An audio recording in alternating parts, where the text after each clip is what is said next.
శ్రీరామనవమి శుభాకాంక్షలు.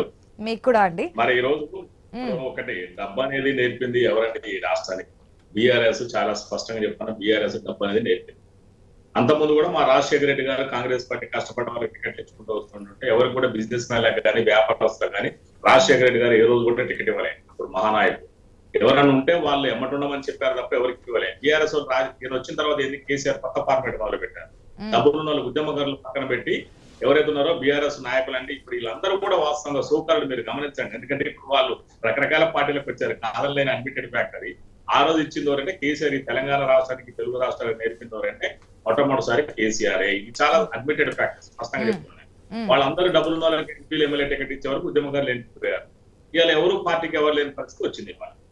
మరి ఇవాళ కిషన్ రెడ్డి గారు ఏదో సికింద్రాబాద్ చేసినట్టు, సికింద్రాబాద్ మరి ఆయన మంత్రి లేదా తెలంగాణగా లేదా భారతదేశానికి బీజేపీ వాళ్ళే చెప్పాలి.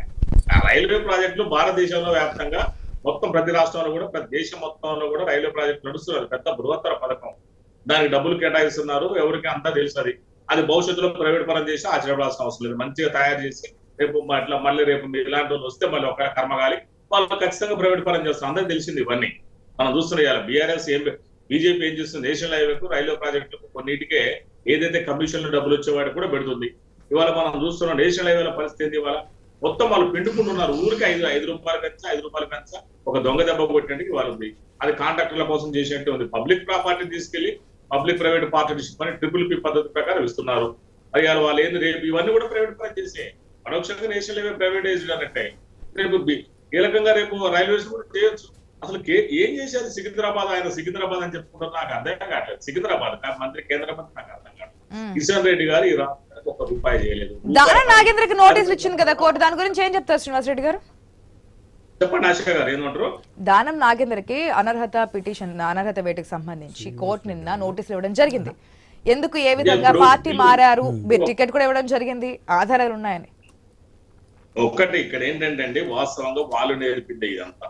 దానం నాగేంద్ర గారు కాంగ్రెస్ పార్టీ కాదా, మా పార్టీ కాదా? ఆయన వాస్తవం చెప్పాలన్నా మా పార్టీ అన్న తీసుకెళ్లి వాళ్ళ ప్రలోభ పెట్టి మరి ఆయన అలా తీసుకెళ్లారు. మా పార్టీ వచ్చాడు, ఆయన గరీబ్ ఆఫీస్. అది ఒక రాజకీయ ఎత్తుగడని కేసీఆర్ గారు చెప్పారు. ఆయన ఏమన్నాడు, ఆ రోజు మేము సన్నాసుల మాట నడుపుతున్నాం, మేము రాజకీయాలు చేస్తున్నాం, సంస్థ రాజకీయాలు చేస్తాం అన్నాడు. అదే దానం నాగేంద్ర గారు కూడా అంతే చేస్తున్నారు. మనం ఏమంటాం ఇప్పుడు ఎంపీ గెలిస్తేనే కదండి, గెలిస్తే ఆటోమేటిక్ ఎమ్మెల్యే పదవి ఆయనకు రాజీనామా చేస్తారు. దానికి ప్రత్యేకంగా చెప్పాల్సింది ఏం లేదు. అది కోర్టులు వేశారు, నోటీసులు ఇచ్చింది హైకోర్టు. నేను కూడా ప్రాక్టీసింగ్ అడ్వకేట్ ని.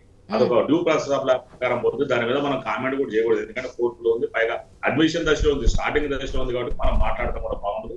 ఒక న్యాయవాదిగా చెప్పడం ఏంటంటే వాళ్ళు పిటిషన్ వేసినప్పుడు అవతల వారు ఎవరికైనా సరే అది నిలబడుతుందా, కూలబడుతుందా, అది దొంగ కేసా కరెక్ట్ కేసు కాకుండా ఎవరి మీద కేసు వేసినా కూడా ఆపోనెంట్ కి నోటీసులు పంపేయడం. ఏ కోర్టు అయినా సరే, కింద కోర్టు నుంచి సుప్రీం కోర్టు వరకు ఆ నియమ నిబంధనలు ఆ ప్రాసెస్ ఆఫ్ ప్రకారం ఇవాళ నాగేంద్ర గారికి నోటీసు పంపించింది హైకోర్టు. హైకోర్టు సుమోటోగా స్వీకరించలేదు. హైకోర్టు తనంతట తాను ఏం చేసింది కాదు.